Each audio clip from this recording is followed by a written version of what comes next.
Pourquoi les voix se sont-elles exténuées? Je n'entends plus ses pleurs. Papa est devenu silencieux. Je ne sais pas. J'espère que rien de mal ne lui est arrivé.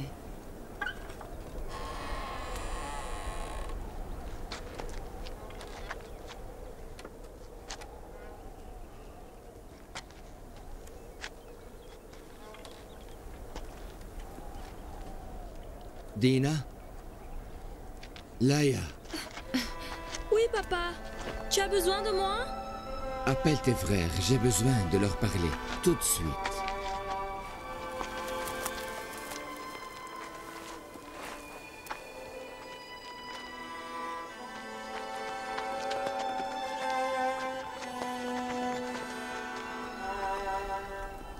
Ils sont tous là, papa. Qu'est-ce que tu veux, Jacob? Permettez-moi de m'asseoir. Grand-père, viens avec moi.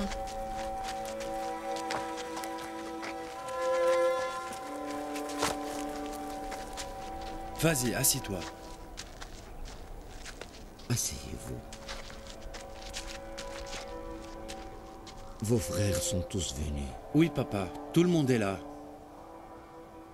Alors écoutez-moi bien et répondez à mes questions. Racontez-moi en détail. Racontez-moi ce qui s'est passé depuis que vous êtes arrivé en Égypte. N'ai-je pas vous conseiller de rester prudent? Dites-moi, et de ne pas causer des problèmes. Comment vous ont-ils reconnus dès le début? Le gouverneur avait mis en place des gardes, chargés de nous retrouver. Et en fin de compte, ils nous ont reconnus. Alors le gouverneur d'Égypte a insisté beaucoup pour vous voir. Mais pourquoi? Quand nous sommes arrivés chez le gouverneur, il nous a accueillis très chaleureusement et a été très généreux. Et il a accordé à Benjamin une attention spéciale. Et quand nous étions au point de déjeuner, chacun de nous s'est assis face à son frère maternel. Le gouverneur nous a demandé de le faire. Benjamin est resté seul. Alors le gouverneur lui a demandé de s'asseoir auprès de lui. Et ils ont mangé ensemble. Ils ont longuement parlé sans que nous puissions entendre. Oui, longuement. Et ils pleuraient et riaient alors qu'ils parlaient. Le gouverneur d'Égypte pleurait et riait avec Benjamin. Non, seul Benjamin pleurait. Et en lui demandant pourquoi, il nous a répondu qu'il pleurait pour ton absence. Benjamin pleurait en présence du gouverneur parce qu'elle a été séparée de moi pour quelques jours. C'est vraiment illogique et incompréhensible. Tout se passait formidablement très bien, jusqu'à ce que Benjamin a été attrapé.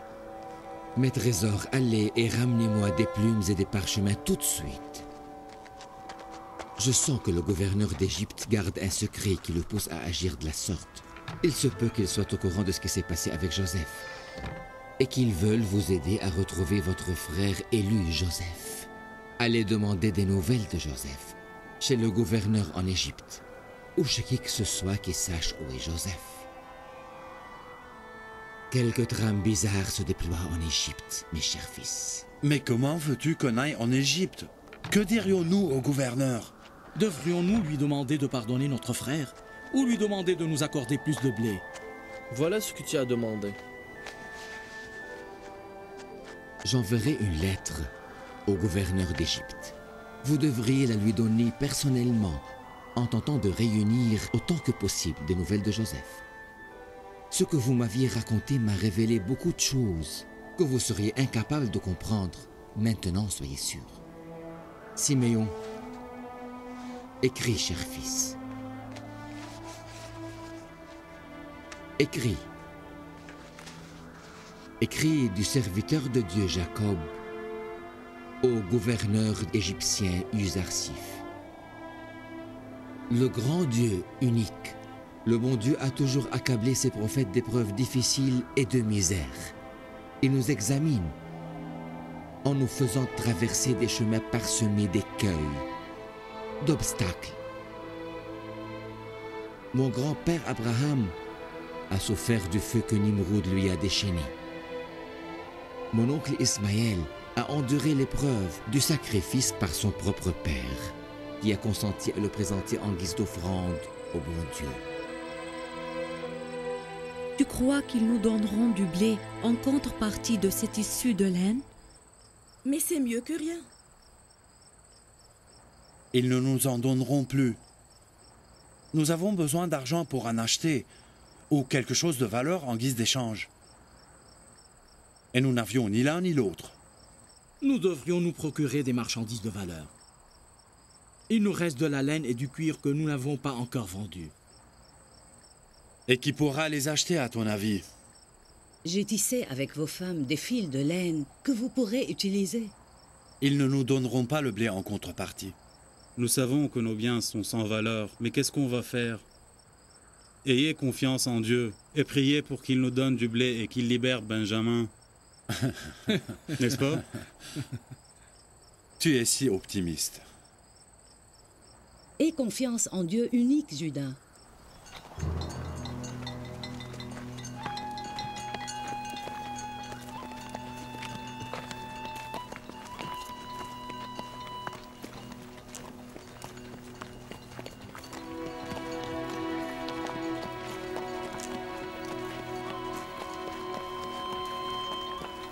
Priez pour nous, papa, que nous revenions avec de bonnes nouvelles.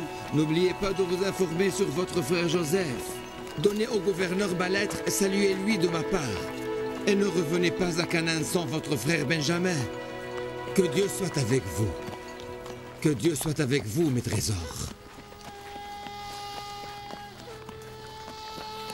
Faites vite.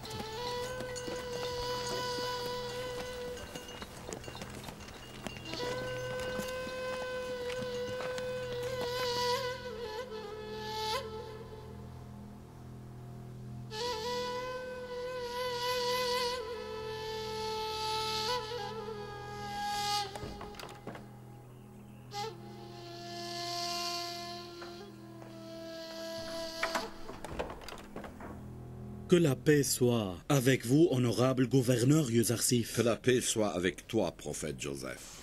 Que la paix soit avec toi, mon cher. Où étais-tu, Binarous? Nous passons nos jours sous l'hospice de notre gouverneur. Je suis venu vous informer de l'arrivée du pharaon égyptien. Je le sais très bien, mais il vient ici? C'est bizarre.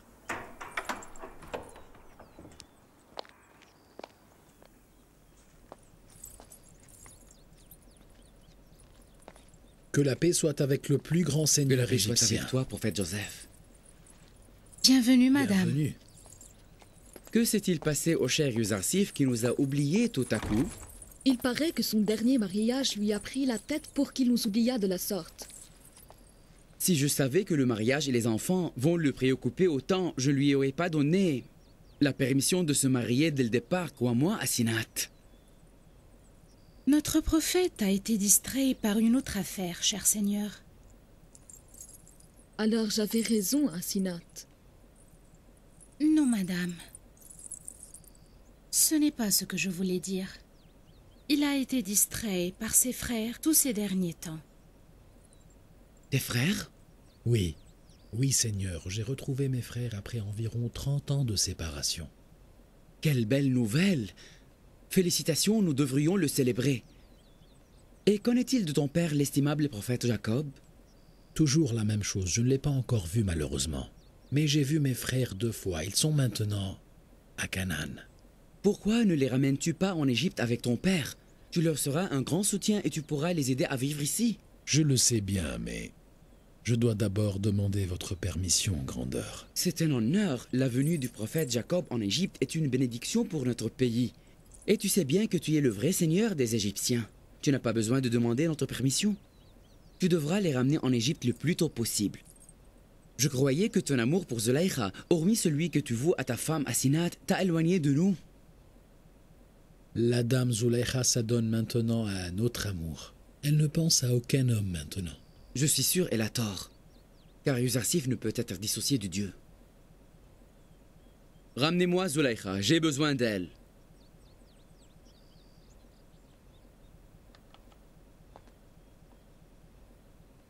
Dis-moi, où est-ce que tu veux loger tes frères et ton père? Dans une région qui s'appelle Cochin, à côté de Memphis.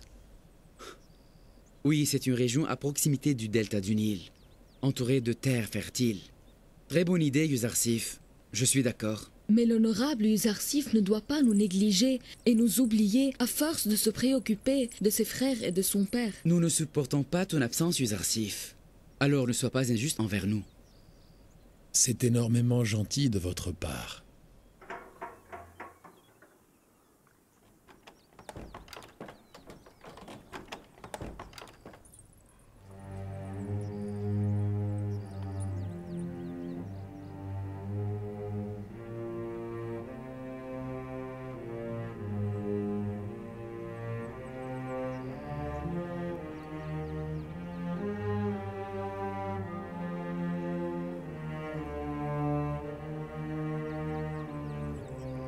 Tu as l'air d'une sainte, Zulaykha. On a l'impression que tu t'es vouée à l'adoration du Dieu toute ta vie, alors qu'en réalité tu vénérais Amon et tu étais une des déesses de son temple. Mais maintenant tu t'adonnes complètement à l'adoration du Dieu unique. Nous avons interrompu ta prière et nous avons enfreint ta solitude pour t'exhorter à nous rejoindre ici sur terre. Ce n'est pas nécessaire, notre Seigneur. Je suis toujours emprisonnée dans le monde terrestre et matériel. Et je suis toujours prête à respecter vos ordres. Si c'est le cas, pourquoi restes-tu en reclus amoureuse du ciel sans fournir la moindre attention aux gens qui t'entourent?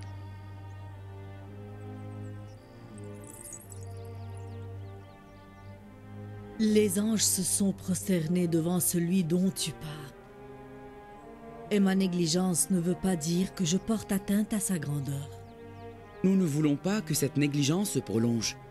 Mais pourquoi refuses-tu d'épouser Yuzarsif? Nous te demandons très clairement de devenir la femme du bien-aimé des Égyptiens, Yuzarsif.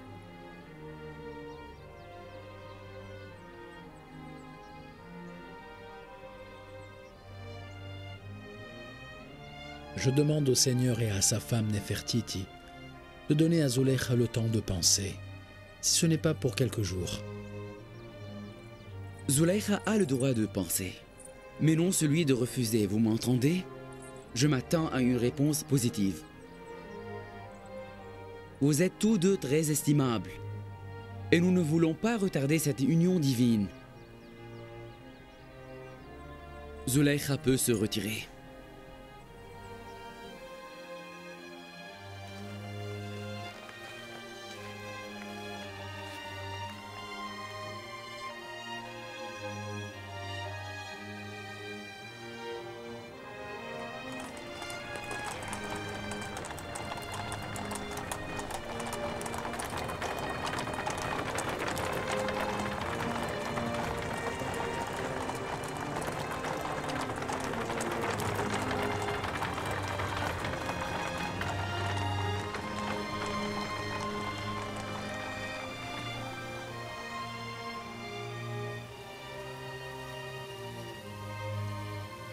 Benjamin est-il vraiment devenu esclave? Il a l'air plus éblouissant que le gouverneur lui-même.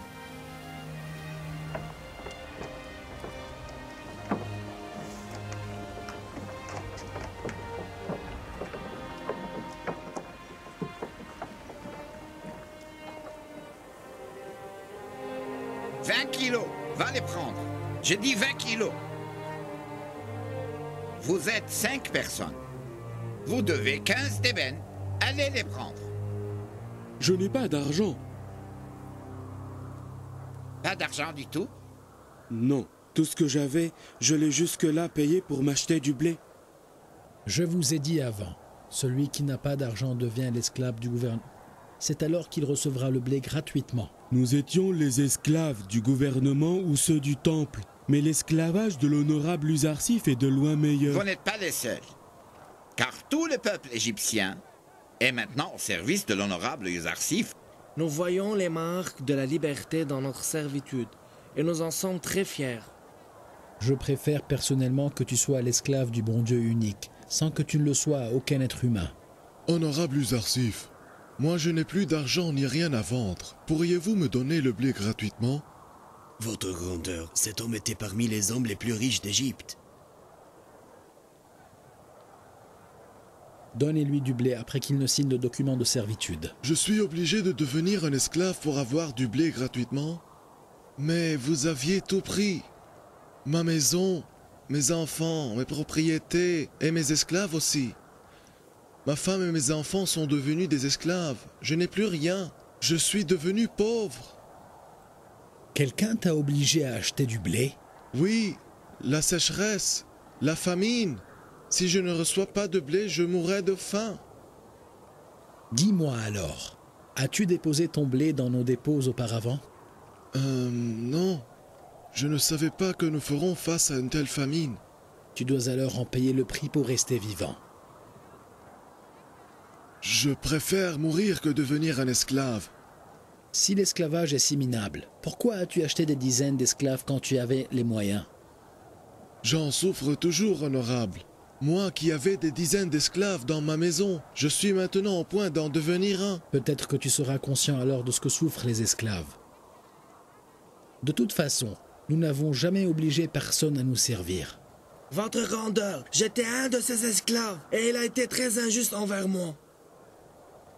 Ordonnez les habitants de Thèbes de se rejoindre dans la place devant le temple d'Amon. Et j'expliquerai alors cette grande demande au service du gouvernement. Et que va-t-il nous dire? Mais je ne sais pas. Donnez-lui du blé gratuitement. Nous ne devons pas blesser la fierté des gens, tu as compris? À vos ordres, bien sûr, bien sûr. De combien de kilos tu as besoin? En contrepartie de ma servitude? Non, nous te donnerons le blé gratuitement. C'est un ordre du gouverneur Uzarsif. Être esclave pour Uzarsif est l'équivalent de la liberté?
Il n'y a plus en Égypte de propriétaires privés. Les gens eux-mêmes sont désormais sous le commandement de l'État. Toutes les richesses du temple d'Amon sont désormais les richesses de l'État. Et tous les hommes riches ont perdu leur fortune et leurs terres. Maintenant, ils sont devenus tous comme leurs citoyens, des hommes égaux. Aujourd'hui, je suis certain qu'il n'y a plus de danger qui puisse menacer la religion monothéiste. C'est à vous maintenant de décider ce que vous voulez faire avec ces richesses, ces terres et tous ces esclaves. Tout ce que l'Égypte possède émane de ta propre bienveillance, cher Uzarsif. Je suis moi-même au pouvoir aujourd'hui grâce à toi aussi. Tu es le grand gouverneur d'Égypte et le bien-aimé des Égyptiens. Uzarsif, c'est à toi de décider. Fais avec ces richesses ce qui te plaît. Même si je veux les concéder au peuple? Tu es responsable de moi et de mes enfants aussi, Uzarsif. Je prie Dieu tous les jours de te garder et de te protéger. D'accord, Seigneur. Je vais y penser demain, dans la place du temple d'Amon, et en présence de tous les habitants de Thèbes.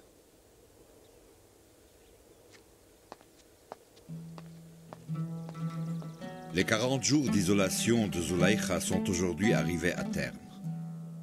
Peut-elle rester isolée pour prier le bon Dieu? N'est-il pas temps d'accepter l'offre de Joseph?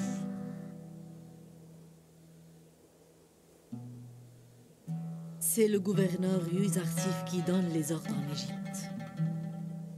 Donc s'il veut que j'abandonne ma solitude, je le ferai. Non, tu n'es pas obligé de le faire. Car une fois que l'amour n'est pas présent, un mariage ne peut avoir lieu. Je me demande parfois, à quoi ça sert d'aimer un homme quand je suis passionnée par le ciel et son créateur? Mais je me rappelle toujours que c'est mon amour pour Joseph qui m'a poussée à aimer le bon Dieu. C'est par le biais de Joseph que j'ai découvert mon amour pour le Créateur. Croyez-moi tous, j'ai connu le vrai amour grâce à Joseph et j'ai pu retrouver le bon Dieu par la foi. Je suis sûre et certaine que je dois à Joseph ce changement, mais aussi Je me rends compte ensuite que je n'ai pas besoin d'amour humain en présence de Dieu. Tu veux dire que ton cœur ne porte plus d'affection pour sa grandeur l'honorable Uzarsif? Mon cœur s'est rempli de la beauté du Seigneur et de sa grandeur, de manière à me faire oublier toutes ces autres créatures. Il ne faut pas douter de la pureté de l'amour qui t'a montré le chemin vers le Dieu créateur. L'amour terrestre et l'amour céleste sont tous les deux étroitement liés, à condition que l'amour terrestre ne vous éloigne jamais de la justice et de la bonté. J'ai peur que Dieu ne me fasse des reproches une fois que j'accorde mon amour à une tierce personne. Vous avez le droit de faire ce que vous trouvez adéquat. Mais j'ai voulu vous exhorter à reprendre en considération ce mariage sacré. J'espère que vous penserez pleinement à ce sujet.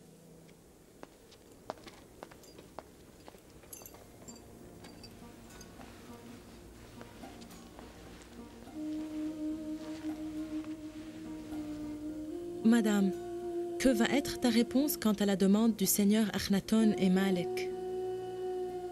Joseph est le prophète de Dieu. C'est impossible qu'un homme ait un amour pour le bon Dieu sans en avoir pour son propre prophète. D'accord. Tu nous as soulagés. Nous avons enfin un peu d'espoir, Madame Zulaïcha.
Au nom du Dieu qui a béni le peuple égyptien et qui nous a dotés de tant de grâce. Alors que j'étais jeune, je lisais à l'ancien gouverneur égyptien un livre qui prédisait le futur de l'Égypte. Il y était écrit dans ce livre que le royaume d'Égypte connaîtra un jour un équilibre de force. Le pouvoir changera et les riches deviendront des pauvres alors que les pauvres deviendront des riches. Et c'est alors quand les riches perdront leurs terres, leurs propriétés et leurs esclaves. Quand les pauvres et les maltraités deviendront libres et se perdront en charge sans avoir besoin de qui que ce soit. C'est à ce moment-là que le dieu Amon perdra tous ses adeptes. Liberté! Vive le grand Uzarsif, prophète de Dieu! Vive celui qui a sauvé l'Égypte de la sécheresse! Vive Uzarsif! Vive Uzarsif! Vive Uzarsif!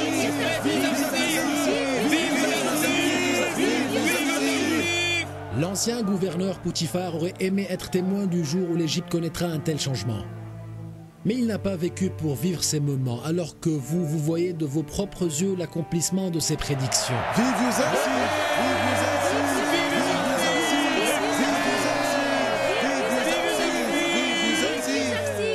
J'espère que le peuple égyptien se rappelle du jour où il s'est réuni ici, dans la ville de Thèbes, au marché des esclaves, pour acheter un petit garçon afin de le réduire en esclavage. Cet esclave est devenu aujourd'hui le gouverneur de tous les Égyptiens.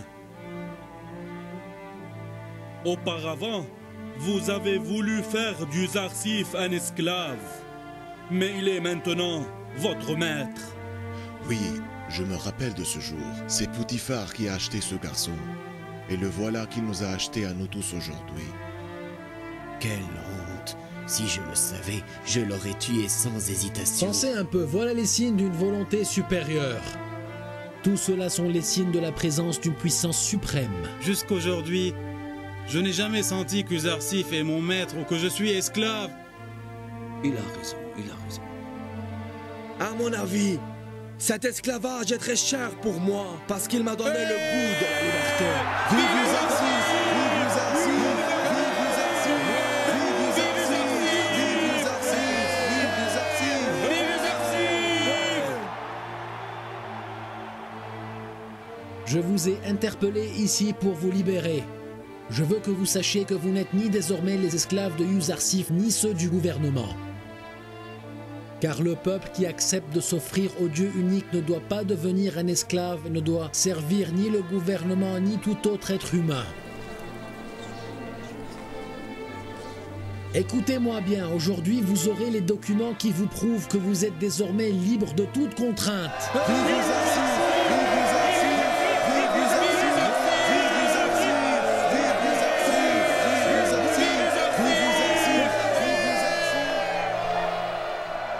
À partir d'aujourd'hui, tout le monde est libre. Vive Zarsif! Vive Zarsif! Vive Zarsif! Sauf ceux qui avaient auparavant privé leurs confrères de leur liberté et de leur fierté. Sauf les propriétaires d'esclaves et de richesses illégitimes parce que les riches le sont devenus grâce aux souffrances des autres. Soyez sûrs que tous ces gens-là resteront des esclaves.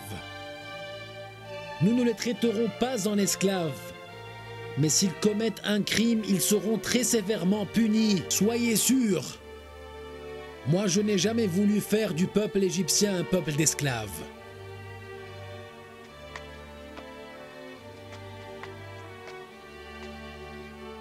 Mais j'ai voulu libérer tous les esclaves et les défavoriser pour assujettir les maîtres et les outranciers.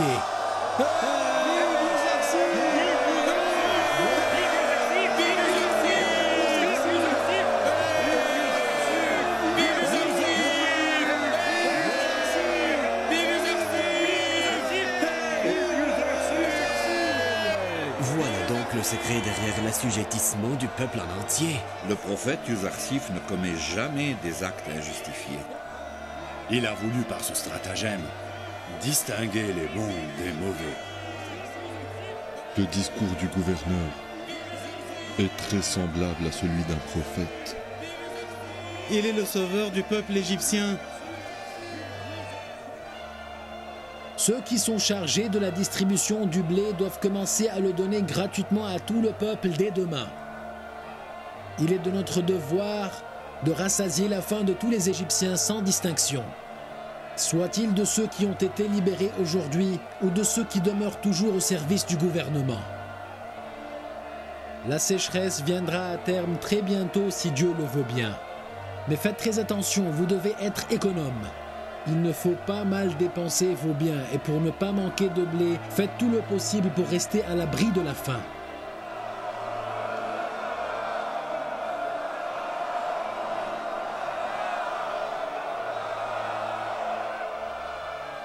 Le temple d'Amon se trouvait ici auparavant. Mais à partir d'aujourd'hui, seul le Dieu unique sera vénéré dans ces lieux. Mes chers citoyens, vous devez alors purifier ce temple des statues qui profanent sa sacralité.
Mais qui m'appelle par mon nom cananéen? Joseph! Joseph!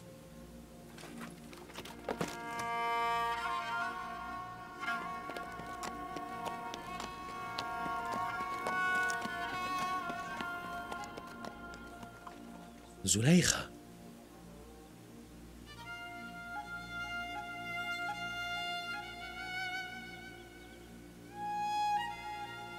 Qu'est-ce que tu fais ici? J'attends ton arrivée. Mais pourquoi ici? Et comment savais-tu que tu me retrouveras ici? Hier, après ton départ, j'ai demandé à Dieu de m'inspirer par l'amour de son prophète s'il y voit le bon chemin à prendre. Je n'ai pas pu supporter l'amour divin dans mon cœur alors que je ne sentais pas un tel amour pour son prophète.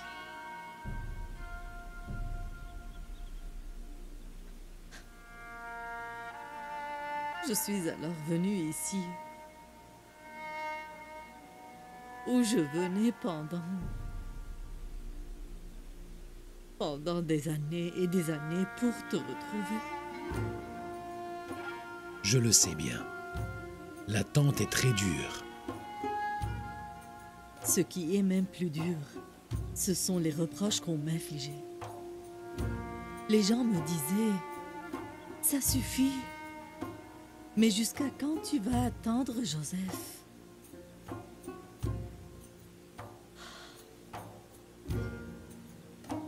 Cette fois, j'ai décidé que si tu ne venais pas, ce serait un signe divin de ne pas t'épouser. Mais je suis venu, Zulaïcha. Dis-moi, est-ce que l'amour que tu avais pour moi s'est-il alors renouvelé? Je suis venu te demander de m'accepter en tant qu'esclave, tout comme le reste du peuple égyptien. Mais tu sais, je viens de libérer tout le peuple égyptien. Je ne veux pas être libérée. Je suis venue pour devenir une esclave.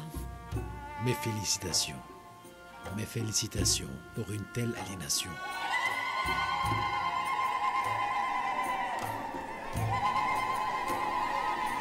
Vous êtes tous témoins. Zulaïcha veut être une esclave.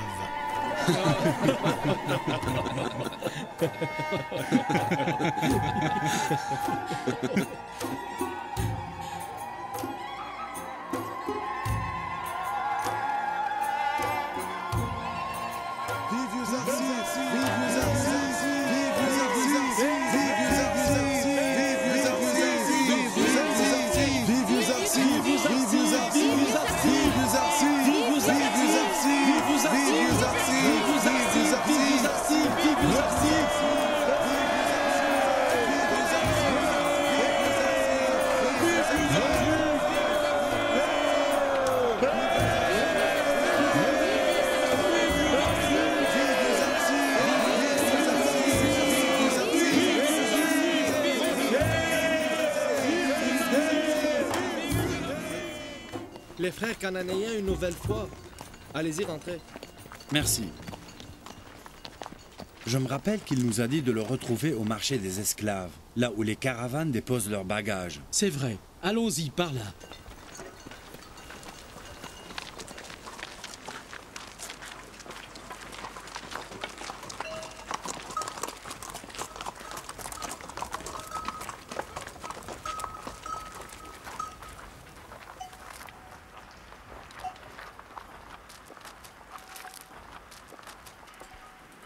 Lévi? Où est Lévi? Lévi! Bonjour. Lévi, c'est ravi de te revoir. Où étais-tu? Lévi. Ça fait plaisir de te revoir. Bonjour, Lévi. Bonjour, mes Ça va? frères. Où es-tu? Où es-tu? Félicitations. Bonjour, mes salutations. Tu vas bien? Tu vas bien? Mes Tu nous as salutations. manqué. Tu nous as manqué. Vous êtes le bienvenu entre nous. Mes Tes parents salutations. te passeront le bonjour. Comment vas-tu? Moi aussi, j'ai beaucoup de nouvelles pour vous. J'ai aussi des nouvelles à propos de Benjamin. Comment va Benjamin? Il va bien. Ah, ça c'est bien, c'est bien. Voilà une lettre que notre père a envoyée au gouverneur égyptien, afin de lui demander la libération de Benjamin. Écoute, Lévi. Cette lettre doit arriver au gouverneur. Nous devons faire parvenir ce message le plus vite possible. Allons la donner au gouverneur.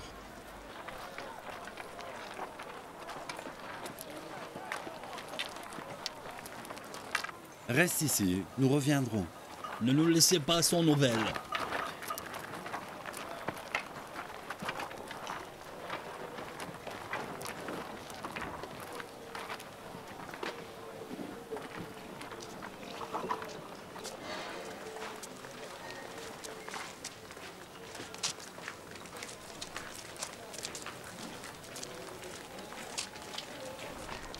Esclave, Benjamin mène une vie royale. Le gouverneur le garde avec lui et le protège comme s'il était son enfant. Tu l'as vu de tes propres yeux ou l'as-tu uniquement écouté de quelqu'un? Je l'ai vu de mes propres yeux. Il le prend avec lui où qu'il parte et dans son char privé en plus. Tu veux dire qu'il est devenu l'esclave privé de Uzarsif? Je te dis qu'il mène une vie royale alors que tu me demandes s'il est son esclave. Il est comme son frère Joseph. Il s'accapare de l'affection de tout le monde. Oui, il a tant influencé le gouverneur au point que ce dernier ne supporte plus son absence. Par là.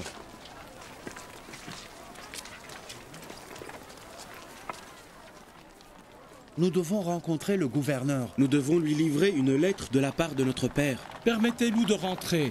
Je n'ai pas le droit de vous le permettre. Je dois consulter le commandant Orenov d'abord. Excusez-moi, vous ne pouvez pas rentrer au palais maintenant. Grand conseiller.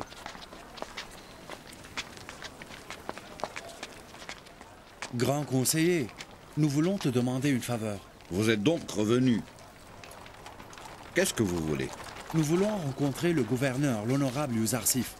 Nous lui portons une lettre de la part de notre père. J'ai cru que la honte et le remords vous interdiraient de revenir ici. Notamment après le vol qu'a commis votre frère.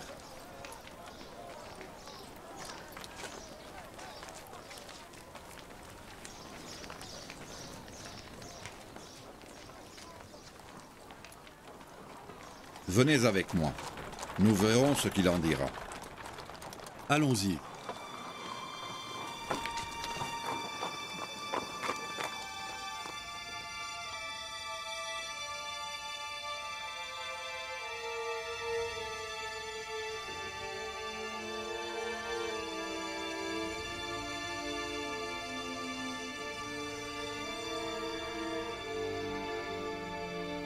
Relevez-vous.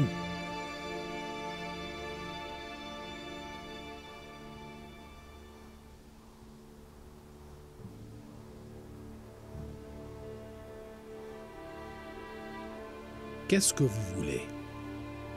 Bien que nous sommes honteux du crime qu'a commis notre frère, nous demandons au grand gouverneur d'Égypte son aide et sa générosité encore une fois. La famine ravage toujours le peuple cananéen. Nous n'avons plus d'argent pour acheter du blé et nous n'avons plus de marchandises de valeur à vendre.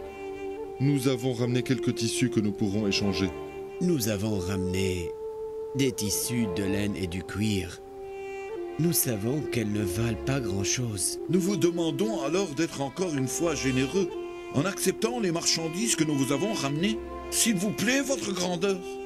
D'accord. J'ordonnerai aux gardes de vous donner du blé cette fois encore. Mais faites attention, c'est la dernière fois. Il faut payer le prix la prochaine fois. Merci, votre grandeur. Nous demandons à Dieu de nous garder sous votre protection et bienveillance. Nous avons aussi une autre demande. Et nous espérons que le gouverneur ne la refusera pas. Je vous écoute. Mais j'espère que ça ne regarde pas votre frère Benjamin. Si c'est en rapport à cela. Nous vous prions d'accepter de le libérer afin qu'il puisse revenir à Canaan. Notre père ne peut plus supporter son absence.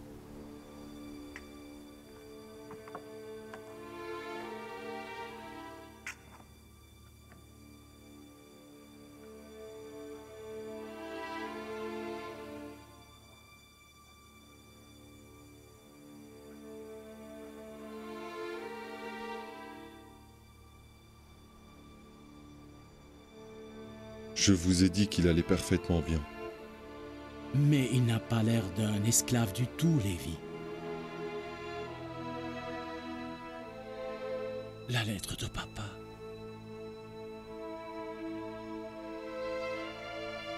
Notre père vous a écrit cette lettre à la lueur de ses propres larmes. Permettez-moi de vous la donner. Rudamen.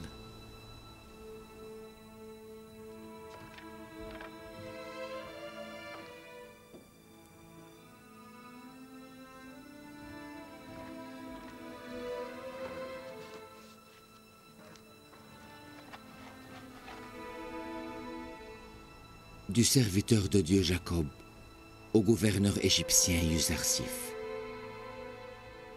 Le bon Dieu a toujours accablé ses prophètes d'épreuves difficiles et de misère. Il nous examine en nous faisant parcourir des chemins parsemés d'écueils, d'obstacles et de souffrances. Mon grand-père Abraham a souffert du feu que Nimroud lui a déchaîné. Mon oncle Ismaël a enduré l'épreuve du sacrifice par son propre père qui a consenti à le présenter en guise d'offrande au bon Dieu, alors que moi, j'ai souffert l'absence d'un fils qui m'est très cher. Ses frères l'avaient pris pour marcher en nature, et ils sont revenus avec sa chemise tachée de sang. J'ai un autre fils de sa mère, un fils qui me rappelle de Joseph par son odeur et son affection. Et il était vraiment le seul remède à mon deuil et ma solitude. Ses frères l'ont pris en Égypte et sont revenus sans lui.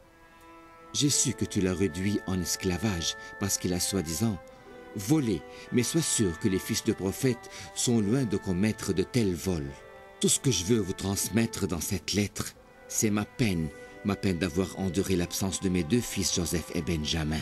Cette absence m'a coûté la perte de mes forces et de ma vue. Je vous demande de le libérer et de le renvoyer à Canaan pour qu'il vive paisiblement auprès de son vieux père ravagé.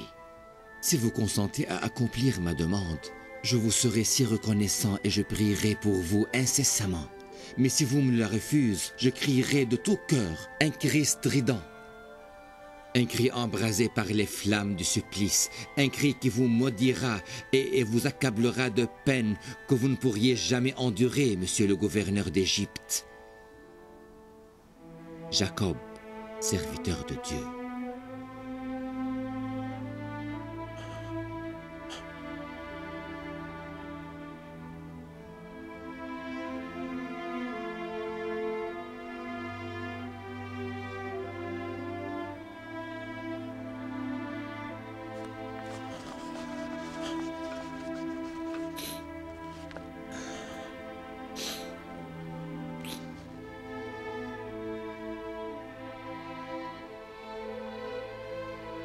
Malheur à vous tous.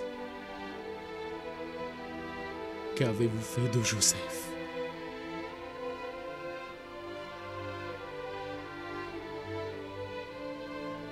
Êtes-vous au courant de la souffrance que votre père a endurée à cause de vous? Dites-moi comment vous avez pu faire ça.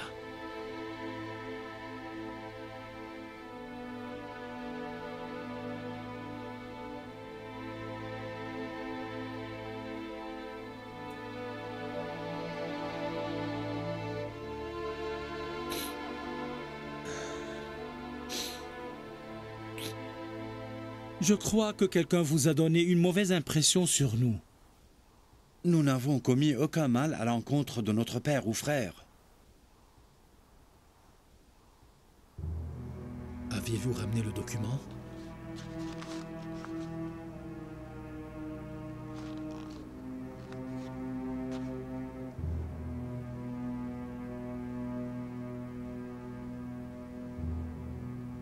Vous n'aviez commis aucun mal alors, n'est-ce pas?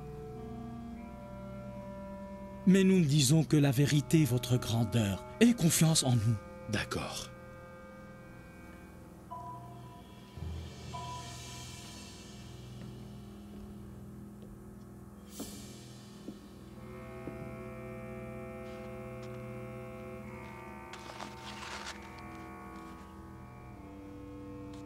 Nous, 10 frères d'une même famille cananéenne, vendons notre frère Joseph à Malik ibn Zar pour 18 dirhams, à condition qu'il le prenne en Égypte ou à une autre région lointaine, et ceci pour l'interdire de revenir un jour à Canaan.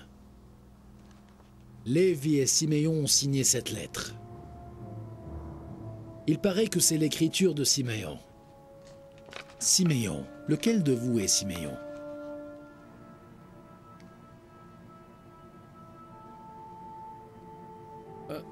Moi.